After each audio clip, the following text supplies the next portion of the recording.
before the days of the NIL in college football, it worked a lot differently than the NFL. Technically, it still does, but it's kind of, the same where players can go to another school for a certain amount of money and this kind of stuff. And a lot of the time, it's players who played in a smaller college that are going to a bigger college, or at least a semi-bigger college, to get their opportunity, which is leaving more room for parity in college football. But for the most part, you never really got that. And there's one program that is arguably one of the worst college football programs in history, and that is the Kent State Golden Flash, who have been around since 1962.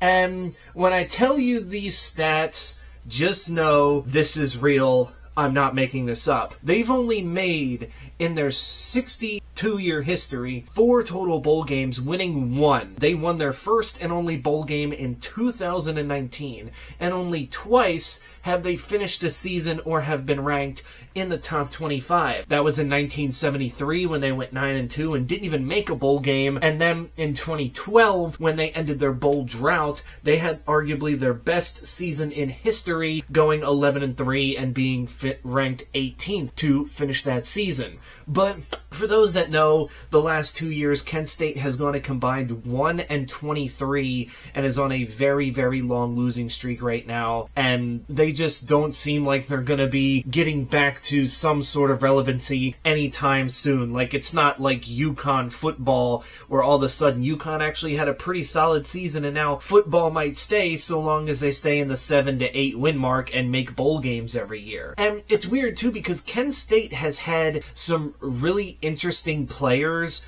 come out of their school. They've never had a first-round pick, but they've had some pretty decent ones. There's Dree Archer, who was picked in the 2014 draft in the 3rd round, 97th overall by the Steelers. Mainly just used as a return man, had the best, or at least one of the best, rushing seasons in Kent State history back in 2012. And then there's a couple other drafted ones like O.J. Santiago, who was picked in the 3rd round, 70th overall by the Falcons in 97, who was a solid tight end and was a part of that 1998 Falcons team that magically made the Super Bowl. Not a great career, but decent in itself. One you might know is actually the only player that has been drafted from Kent State into the NFL that is a Hall of Famer, and that is Jack Lambert, who was picked in round 2, 46th overall by the Steelers in 1974, being a part of that Steel Curtain defense and all 4 Super Bowl victories in the 70s for the Steelers. So they've had some legends, and even some undrafted ones. Y'all remember James Harrison? He went there, linebacker, undrafted rookie free agent with the Ravens,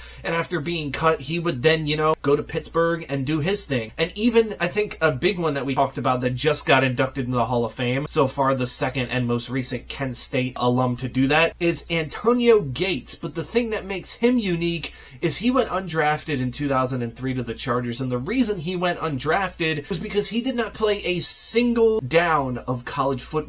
He was a basketball player for Kent State, but the Chargers just loved his athletic ability and his size, and it worked out for him. He became a Hall of Fame tight end, spending his entire 16-year career with the Chargers, with 2 Hall of Fame QBs, or at least future Hall of Fame QBs, in Drew Brees and Phillip Rivers, throwing him the ball most of the time. So he just had a really good career, and it was a gamble that paid off well. They're also known for having 2 of the most interesting quarterbacks turned wide receivers when they got to the NFL, as in 2002, a quarterback by the name of Joshua Cribbs was named the starting quarterback from Kent State. It was actually 2001 to 2004, he was Kent State's starter, and his best year as a passer actually came in his senior year in 2004, when he completed almost 65% of his passes with 17 touchdowns, 6 picks, and over 2,200 yards. But the thing was, because of his accuracy issues and just,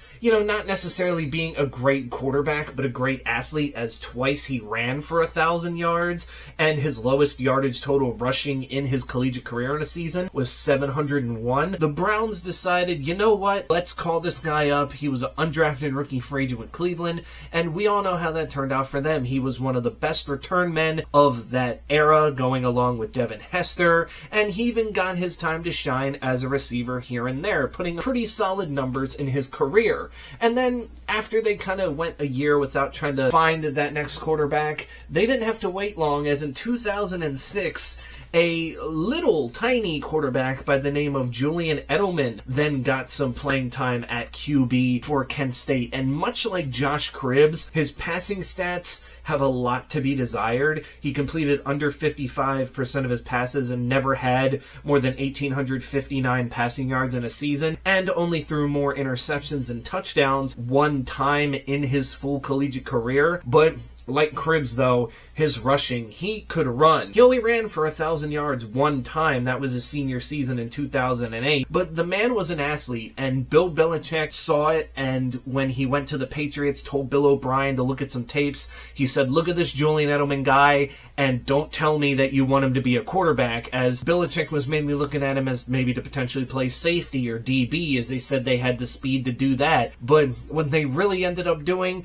was turning him into a wide receiver, and they drafted him in the 7th round, 232nd overall in 2009, and he kind of had to sit behind Randy Moss and Wes Welker for a little while, so he never really fully got his shot as a receiver until 2013. And needless to say, sort of like, the Antonio Gates and Josh Cribbs thing, it worked out well for the Patriots, even winning a Super Bowl MVP in 2018 in the Patriots' final and most recent Super Bowl run. So Kent State has had some pretty decent NFL players, like I said, 2 of which are in the Hall of Fame now. But the thing is, their franchise has a career record of 226, 469 and 5, just one conference title, and they are 1-3 in bowl games while only being ranked in the top 25 for 5 weeks total and 2 years, and only having 1 season of double-digit wins. I'm going to go through each of these 4 bowl seasons just kind of quick, just to kind of show you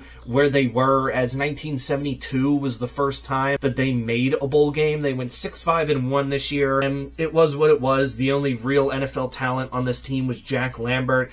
Outside of that, they were really nothing to scoff over. And I must point this out too. In 1984, Kent State's quarterbacks went a full season without throwing a touchdown pass. I don't think I've ever seen that before. Maybe like pre-World War II era, when teams were just running the ball. That may have been the case. But no touchdowns and 16 interceptions as a team in a season? That is just ridiculous. I thought I'd throw that out there. Obviously, they didn't make a bowl game that year, but I just found that interesting. As a matter of fact, after 1972, it would take them another 40 years before they even made a bowl game, which I said is weird because the year after they made a bowl in 72, in 1973, the team went 9-2 and was ranked 19th in the AP polls, but for some reason didn't play in a bowl game. It still doesn't make sense to me to this day. No, the next time they would play in a bowl game was in 2012, and this was an interesting team. Spencer Keith was the quarterback, and he was decent enough, but man, could this team run the football down your throat. Not only did Dre Archer have 14,000 yards, 16 touchdowns, and 9 rushing yards per attempt, Trayvon Durham had over 1,300 rushing yards and 14 TDs himself. As a team,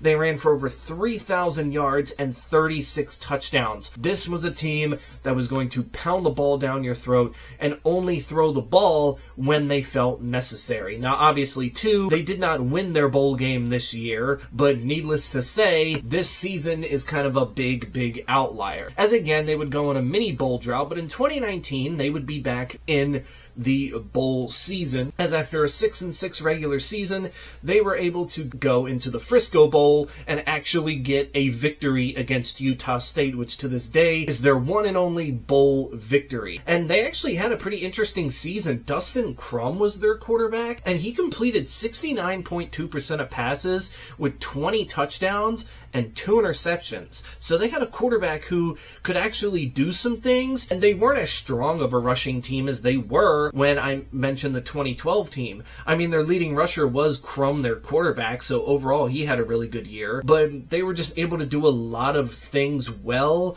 and it led to them having a good season and getting their first bowl victory. And then after a weird, shortened COVID season in 2020, 2021 saw them go right back to a bowl game, this time playing in the famous Idaho Potato Bowl, which is played on the blue turf in Boise, Idaho, and Boise State, where they took on the Wyoming Cowboys Cowboys, and they would lose this one as well, 52-38, but Dustin Crum had another good season, throwing for over 3,000 yards, completing 64% of his passes with 20 touchdowns and just 6 interceptions. So Dustin Crum easily became one of the best quarterbacks at Kent State, as from 2019 to 2021, he had a combined 52 touchdowns to just 10 interceptions. So he was by far doing things that no Kent State QB had done before. Was he as electric as, say, a Josh Cribbs and Julian Edelman? No, but he was definitely able to win games with his arm when he was asked to win these games. However, recently for the program, things have taken a turn for the absolute worst. As